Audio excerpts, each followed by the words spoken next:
Hello everyone, this is Cody Lee of BlackCatBooks.org, author of I the Dragon, Cruel and Beautiful, Rabbit Hole, and King Dio. With the recent release of No More Heroes 3, I've been seeing a lot of discussion online regarding the game. I personally have just played through it yesterday, just finished the last boss, loved it. Like, just phenomenal game all around, just top tier stuff, exactly what I wanted, on par with the original. I made it very, very clear in my review that I really loved the game, but looking at the discussion online, seeing what people online are saying about it, I have to ask, what game are you playing? Like, it's certainly not No More Heroes 3. Seeing people, like, do tier lists, like, saying that, like, oh man, 3 is the worst one out of all the games. Suda really dropped the ball. Suda has no idea what he's doing.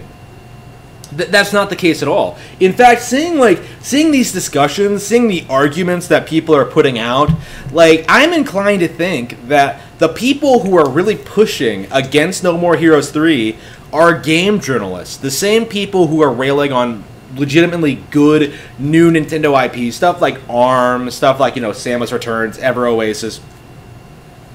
Like, all this codename Steam, like, No More Heroes 3, I think, is getting slammed by the community due to being a Nintendo exclusive and really nothing more. That's the reality we're seeing here. Like any new Nintendo exclusive, it doesn't matter what it is.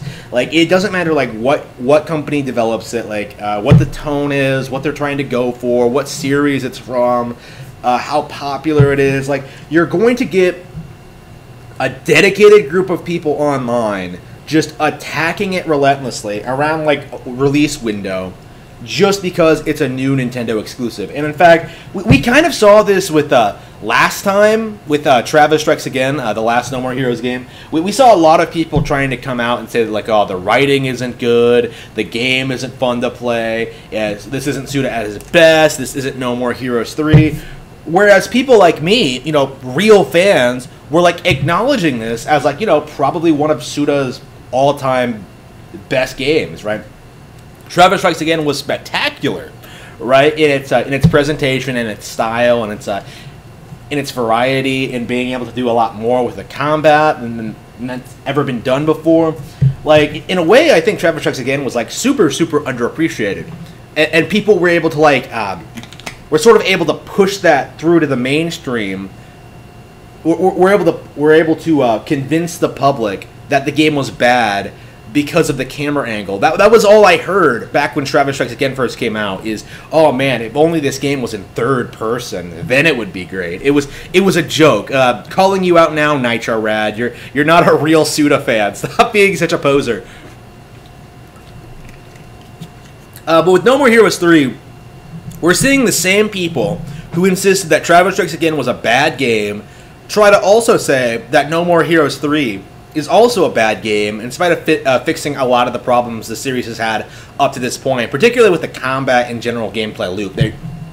There's no that's the thing I noticed playing No More Heroes 3, is that, like, from a pure gameplay perspective, like, this is by far the best No More Heroes game. Like, combat feels tight and responsive, enemies are varied and have a lot of their unique movesets. You kind of have to, like, strategize a bit. You have a lot of moves to work with. Like, there's a lot more things you could do. Like, it's a very simplistic action game, but a really, really well-made one. And this is the kind of thing that I really, really enjoy. This is the stuff I like to play.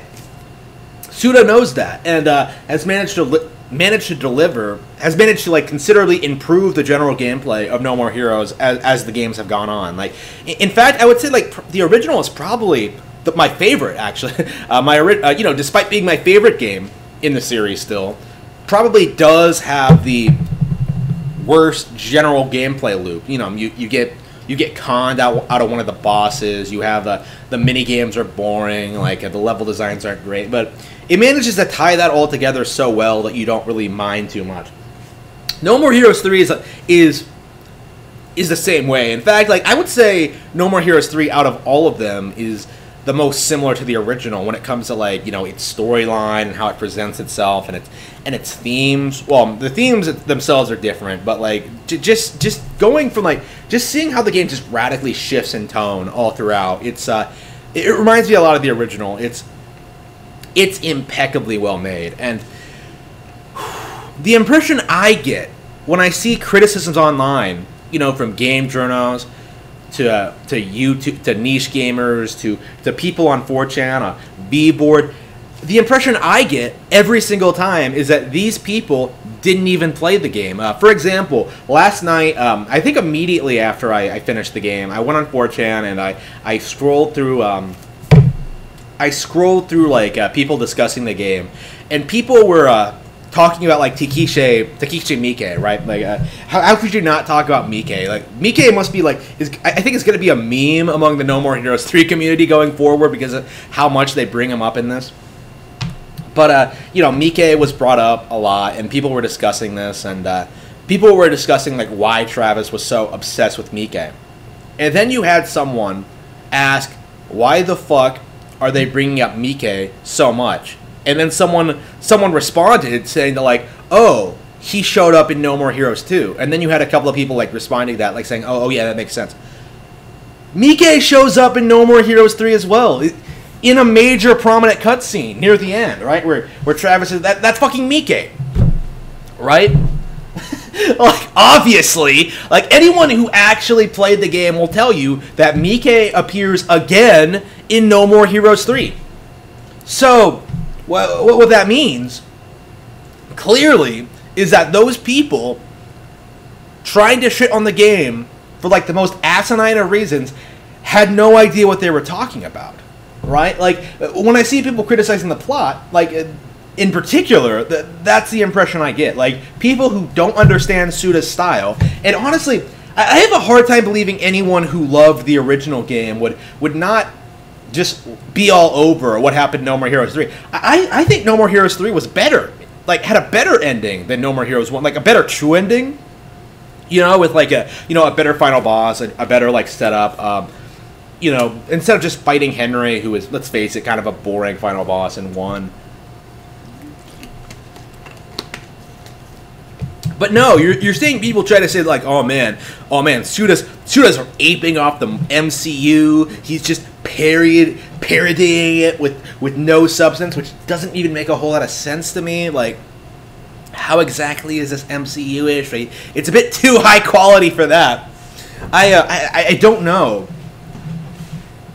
I don't know what these people are thinking, relentlessly attacking No More Heroes 3. Now, I have a couple of theories, and I'll be talking a little bit about individual arguments going forward, but let it be known that my stance immediately after finishing No More Heroes 3 is that anyone who's attacking or criticizing this game has no idea what they're talking about. They are posers. They were never fans of Suda's work. They don't appreciate No More Heroes as a brand.